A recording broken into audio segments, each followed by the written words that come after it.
When was the last time that you felt in charge of your week and not like your week was controlling you and you were just surviving it and white knuckling your way through until Friday? When is the last time you felt like you genuinely had a grip on everything that was happening in your life? If you're struggling to remember, then this episode is for you, because today we're breaking down the 5 things that every mom needs to have in place so that their week will run easier and you can finally feel on top of your game. Welcome to the Balance It Method podcast. If you're a working mom juggling a career, kids, housework, a social life, and endless piles of laundry, then you are in the right place, my friend. I'm Tamara, a mom, business owner, and your balanced living bestie. Each week, we will discuss simple, practical ways to better manage your time and energy so you can get things checked off that to-do list without burning yourself out in the process.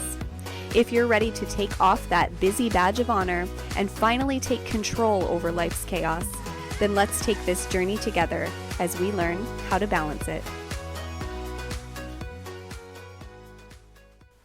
Hello, my friends, and welcome back to another episode of the Balance It Method podcast. I'm your host, Tamara, and if this is your first time tuning into the show, welcome, my friends. This is the place where us working moms are all coming together to talk about all the things that we have piling up on that to-do list, and we figure out ways to be able to get them done without burning ourselves into the ground while we're doing it. And we're going to jump right in and get right to the point today because we have a lot to talk about. I really wanted to do this episode because we are in one of the most busiest times of year for a mom, at least where we are in the world. And it's what I like to call June-cember, which is basically the December of the beginning of summer because there's so much going on leading up to summer break for the kids. And it starts to become really clear when we don't have systems in place at this time of year. It starts to become really clear that our structure that we may have been using throughout the year might not actually be as supportive as we thought it was. And so this is a great time to kind of adjust and look at the way things that ran throughout the year and see if something else might work instead. So we're going to talk about what I believe are the 5 things that every working mom needs to have in place to be able to have a stress-less week ahead. Now, notice I'm saying stress less. It's not removing all the stress. It's not removing all of the chaos. It's not making everything perfect and sunshine and rainbows. What this is doing is, if you do it properly, it is going to make you feel supported so that you can have less stress, less curveballs coming at you, less moments of forgetting things and letting things fall through the cracks.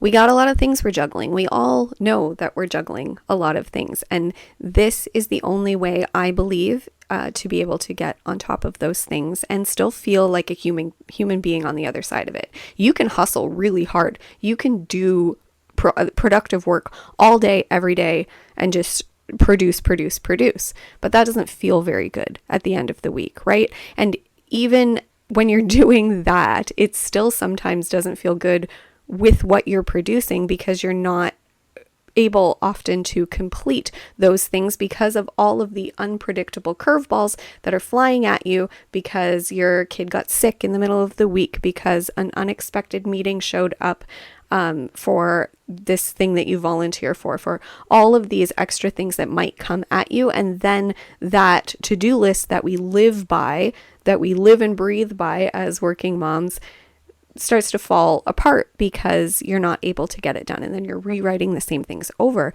and over and over again. And it's just pure bananas, if you ask me. So anyway, let's get into the 5 things that we can do to stay on top of our week so that our week doesn't feel so stressful. Okay, so the first thing that you need to do is every mom needs a clear overview of their week ahead before the next week starts. Now, I know that sounds really, really obvious, but just because it sounds obvious doesn't mean you're actually doing it, right? So here's what that looks like when you don't have this. Sunday might roll around and like Monday morning comes around, but because you didn't sit down on Sunday, you now have like a vague idea of what's going on through the week, but you don't have it all in front of you. So that's just running in the background. And then something unexpected happens or something gets added to your to-do list. And then you've got that list running in your head along with those open tabs in the back of your brain. That is when things start to slip through the cracks and you start forgetting things because you haven't had a look at all of the things that are supposed to be happening and where they're fitting into the puzzle of your week. When you don't know what's coming, you can't prepare for it. And even when you know kind of like you have an appointment here or there, you don't know all of the other things that are coming at you. And then you're just having to react to all of them instead of being proactive, which is ideally what we want to be.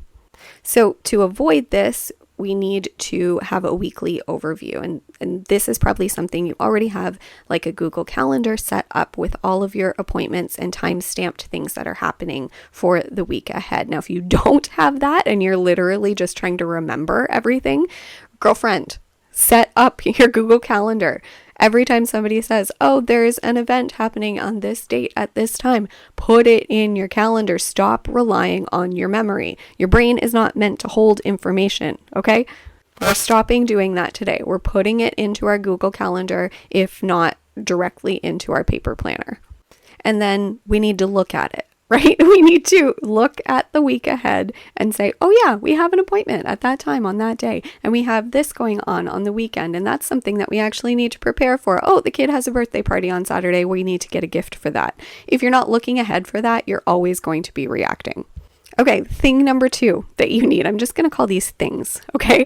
You need to have your 5 time blocks set up. So in the Balance It method, I teach a 5 time blocking system, and this has been a game changer for myself because it just takes the chaos out of where things are going to fit into your schedule, and it gives you a flow for your day so you know when you're going to be able to get the things done that need doing.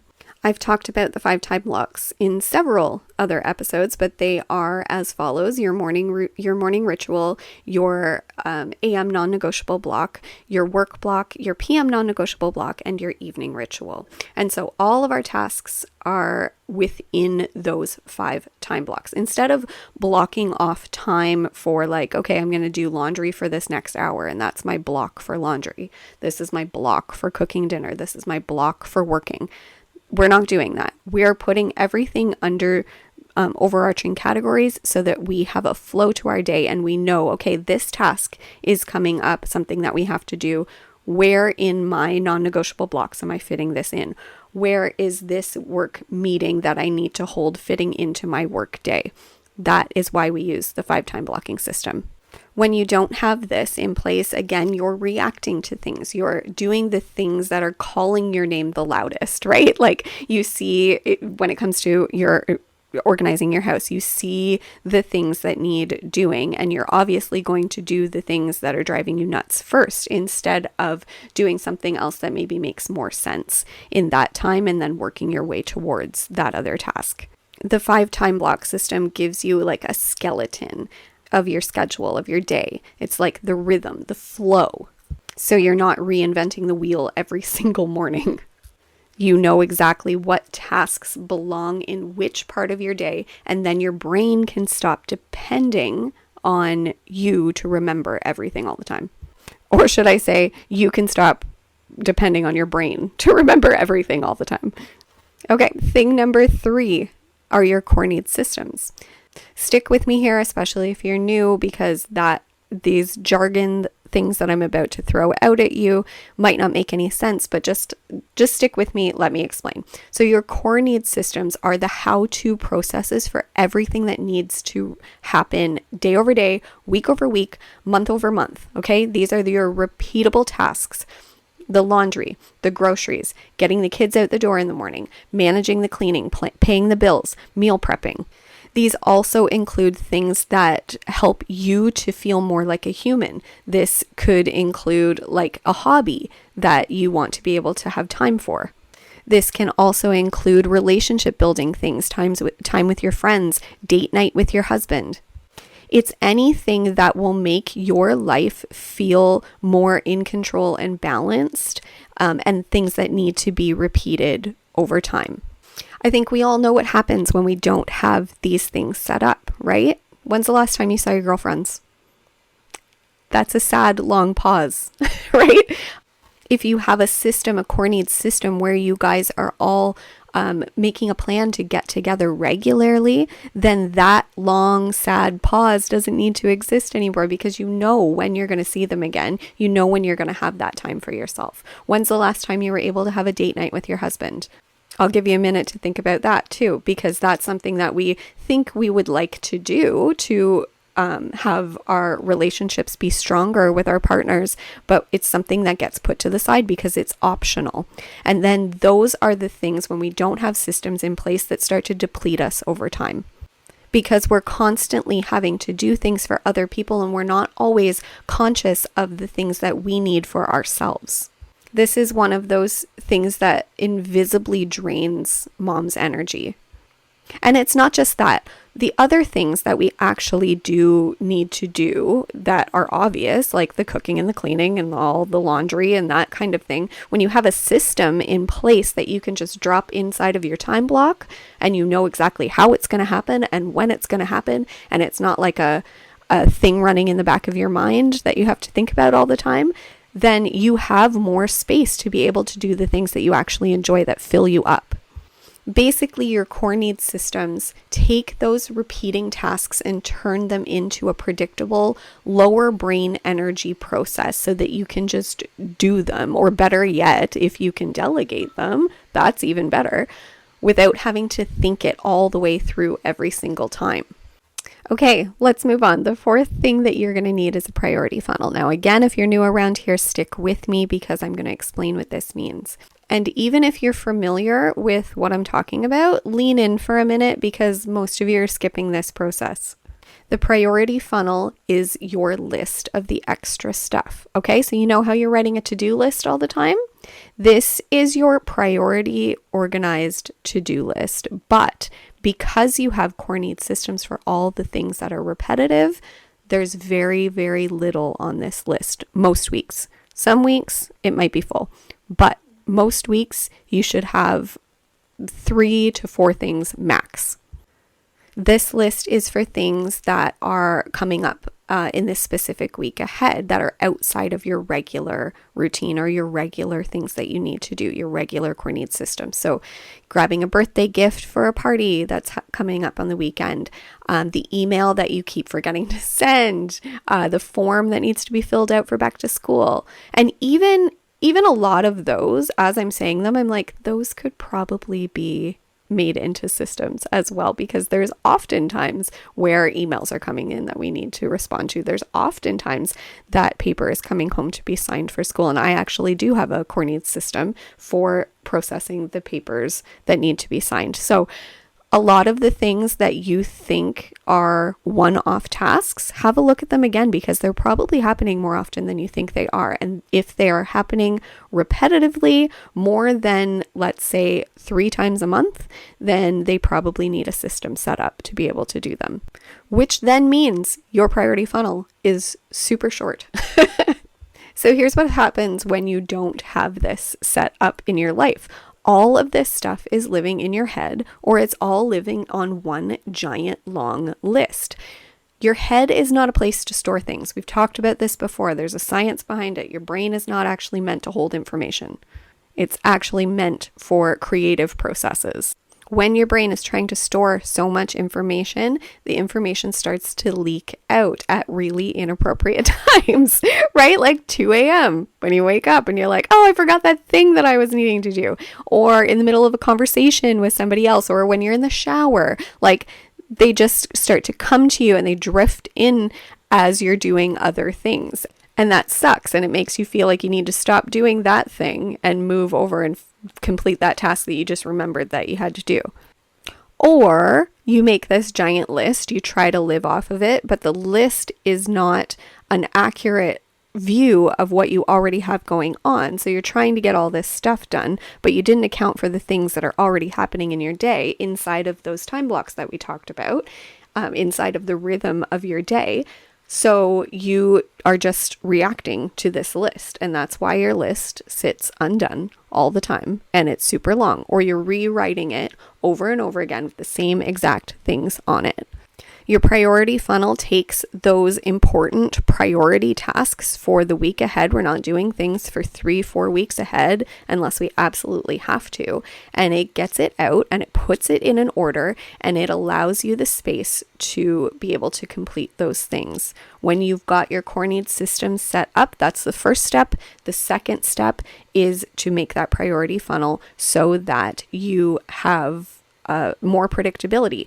And because your priority funnel is no longer full of all of the things that you have now created systems for, when something unexpected shows up in your week, you have the space to be able to add it in. Now, if you do follow the Balance It method of planning your week, then you will know of the 4 keys to balance. And one of the 4 keys to balance is your top of funnel task. So every single day you have that space dedicated to complete the top of funnel task, your task on your priority funnel, if there's one there. And if there's not, great, you've got some spare time.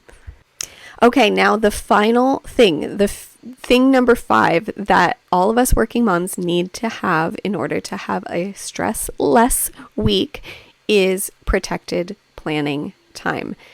This is something nobody thinks about when they're making their first weekly plan, and they sit down and they do it and they're like, yay, look at my week, it's all planned out.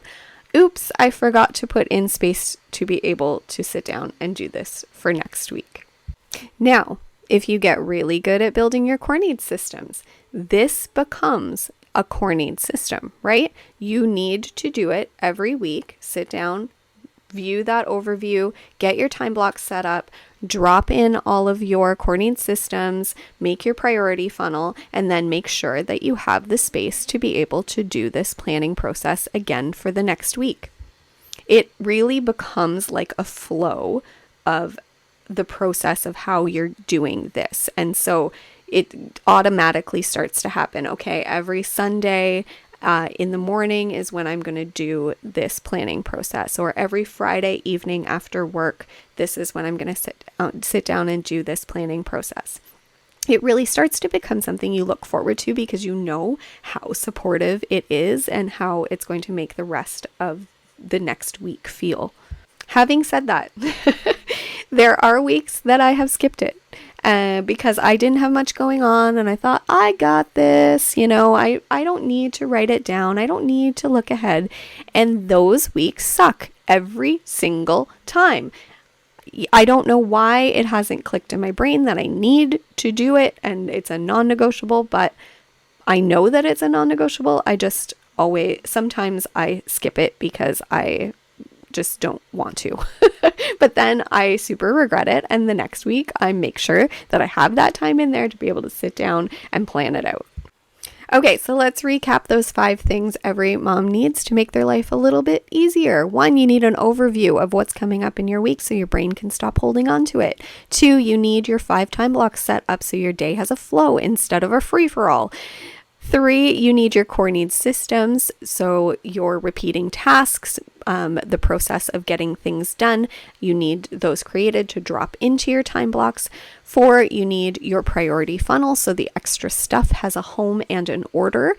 And 5, you need protected planning time because none of the other 4 can happen without it. And if you're listening to this and you're thinking, okay, but how do I actually build this into my real life? Well, friends, let me invite you over to my free Simplified Week workshop where I can take some of these concepts we've talked about today and I can show you exactly how they play out. And you can leave that workshop with the actual blueprint of your time blocks so that you can take it forward into your next planning session as well. I'll link that up for you below. Again, it's totally free. It's less than a half an hour, so it's super quick and you get a big win at the end of it.